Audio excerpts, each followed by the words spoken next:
Welcome back to a new episode of the Coaching Hive podcast. This week in the Coaching Hive Blueprint series, we are going to talk about growing and scaling. And you might be thinking to yourself, ooh, this is where the smooth sailing starts. And that's true. But there are also some unique challenges that can pop up when you're thinking about growing and scaling your business. So in today's episode, we are going to talk about and celebrate the fact that you are at this point of growing and getting it bigger, reaching more people, being everything that you want your business to be.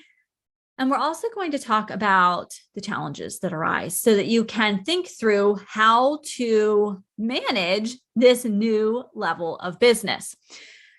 I don't know about you, but this is an exciting topic. It's certainly one that we work through and work toward for every business. As an entrepreneur, you always want to get to this stage of growing and scaling.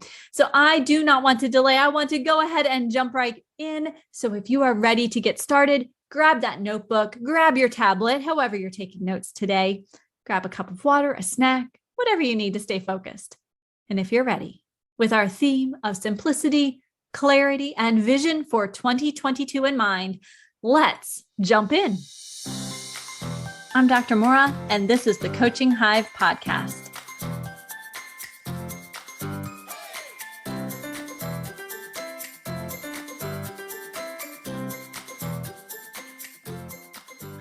All right, let's paint a picture here to get us going today. You have been in business for 2 or 3 years. Your business is profitable every single month.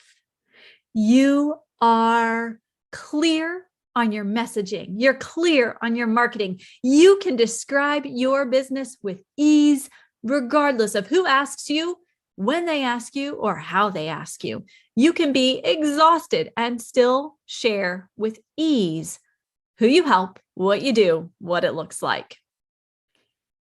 You know what products you offer, what services you offer, how they benefit the client, how they work. You have a daily rhythm that allows you to have balance. You have a daily rhythm that gives you the opportunity to take care of yourself first and foremost, and serve your clients in a way that is congruent and in alignment with who you are. You know what you want for your business. You have a vision. You work with your peers and your mentors to make that vision happen. You ask for support. You offer support. And you feel like things are going really well. You have an email list that is growing every single day of potential clients and partners. You have your learning opportunities dialed in. You know where you're headed. You know what you need, and you know how to get there. You have a web presence that is gaining momentum because your potential clients see what you offer. They see your website, your social media. They see you speaking at local events, and they know they want to work with you. What an amazing feeling and place to be in. Your business is successful.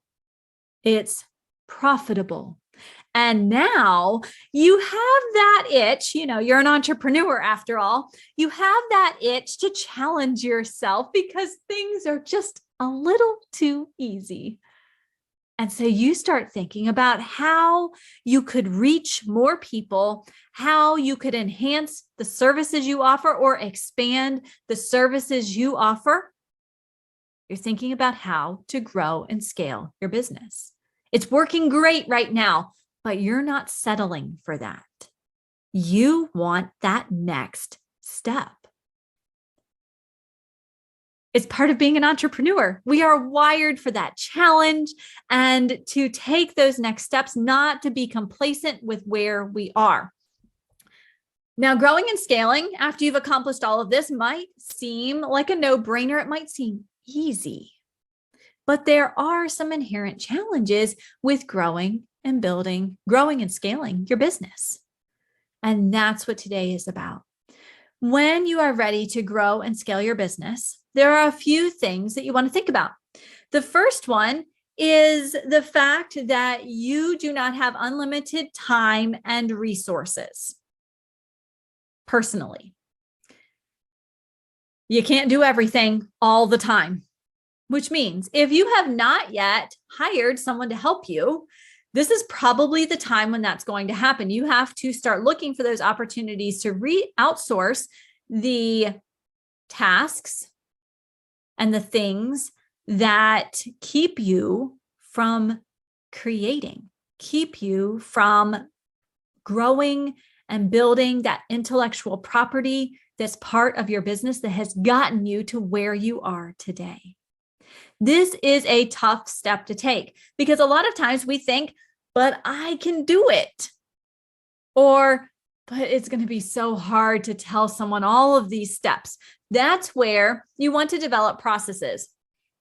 So one of the easiest ways to get back more time in your schedule so that you can actually think about how to grow and scale is to make sure that you're creating lots of processes and trying them out and then readjusting them. The first time you hire a virtual assistant, a VA, you are going to need to have processes in place so that they know how to do the things you want them to do, whether that is editing Canva, scheduling your social media posts, writing your social media posts. Maybe it is sending out your weekly email to your email list. Perhaps it is doing follow-up and getting client appointments scheduled or discovery calls scheduled, or perhaps ordering that new product that you are putting on your shelf. You have to have a process. So the sooner, if you're not yet to this growing and scaling point, you kind of have it the best of all worlds because you're still building, which is great. You're making progress, but right now is the time to start creating your processes. So every time you do something new, document it. And then over time, as it shifts, change those documents so that your process, when you're ready to hire someone, it's already done. It's ready. You've worked through it step by step. You know it's right. And you can hand it over with confidence that the person you've asked to do the task will be able to carry it out because your instructions are so good. Your process is so clear that they'll know what to do. By doing this, by having processes in place, you are freeing brain space and time on your schedule, your calendar, to actually do more of your genius work. A lot of times as an entrepreneur, especially as a solopreneur, you are wearing all the hats, and your creativity hat, your creative hat, gets worn as often as the hat where you're chasing down clients because credit cards have expired, or you are trying to launch something new and figure out the marketing and the ads for that, and then creating the ads. And so your creative hat doesn't get to be put on very often. Or maybe it's the last one because you're scrambling to do your posts or your emails or to get that new thing out there. Growing and scaling has its own challenges. It's so exciting to be at that point in your business where you can think about growing and scaling, but you've got to be aware of your time and your energy. So when I think about growing and scaling inside the blueprint, it's all about processes. It's all about protecting your time and energy so that you can do what you're best at. Because there are other people who can do the other stuff. There are people who are great at messaging, great at writing emails, great at following up with clients or tracking down those credit cards that have expired. There are people who are great at doing that. That's their zone of genius. Let them work in their zone of genius and you can work in yours. That's what growing and scaling is truly about. It is about building that business in a way and expanding that business in a way that is still in alignment with that vision that you created once upon a time and have updated over the days. It's honoring that vision and working inside that vision And if your vision hasn't yet expanded, go ahead and do that. Go back to the vision first. Go back to your daily rhythm. Go back to all of the previous steps in the blueprint. Make sure that they're in alignment for where you are headed. And if they're not, make adjustments. Okay.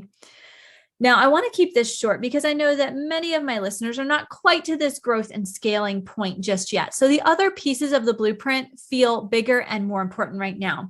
But there is one thing, you know me, I love that action to take, right? So your action item for this week around growing and scaling is that I want you to imagine the day where you are profitable every month. And you go back to that description I offered you of that profitable business, what's happening, what it looks like. I want you to go back to that and put yourself in that moment. And then write down where you think you want the business to grow from where it is now. Where do you think you want it to grow? And then what resources do you think you need to make that happen when you get there? That's it. That's what I want you to do today. I want you to think about what your business might look like as you grow and scale. Like, what do you see as the next step? And then what kind of resources do you think you'll need to make that happen that are different from today's needs? And then one last thing that you can do. Take a look at some other businesses and think about what processes they might have put into place, because if they're growing and scaling, they're bigger than you are right now. And you might recognize that they're doing some fancy things that you wish you could do. Write that down as a potential resource or process that you will need to develop. Just get you, it's a fun future list that if you write it down, you don't have to worry about forgetting when you see that neat thing that someone's doing who's further down the road than you. And you can file it away without feeling like it's overwhelming or burdensome right now. So that's it. That's what this is all about. This is about growing, learning, taking those next steps, but doing it in a way that is simplified so that you can still live life. I promised you I would keep this short. So as we wrap up today, I just want to once again thank you for being here. If you got something out of today's episode or any of the other episodes you've listened to, please leave a review, just a sentence or two. Let me know what you like about it. That helps me to plan my future content, my future podcasts, so that they serve you even better. And be sure to rate the podcast as well. That is all I have for you this week. I want you to take some time, do a little bit of dreaming. In fact, go back to your vision and look at that dream stage of your vision. What did you dream? And how can you take that in the next step? How can you elevate that a little bit further as you think about what it will look like when you grow and scale your business, when you get to that point? And if you need help thinking through this, moving through the blueprint, or nailing down your marketing and messaging, please reach out on Instagram at Coaching Hive, on Facebook at Coaching Hive Life, or head on over to my website, www.coachinghive.com, and click the Apply Now button. That will take you to a form. You'll fill it out, and we will set up a time to talk about your business, where you're headed, and what you need so that we can identify the right resources for you. That's all for now. I look forward to seeing you back here next week for another episode of the Coaching Hive podcast, where a focus on mentoring and community removes the overwhelm of building your successful and profitable business and adds in a dose of momentum. Until next time, have a healthy, safe, and happy week.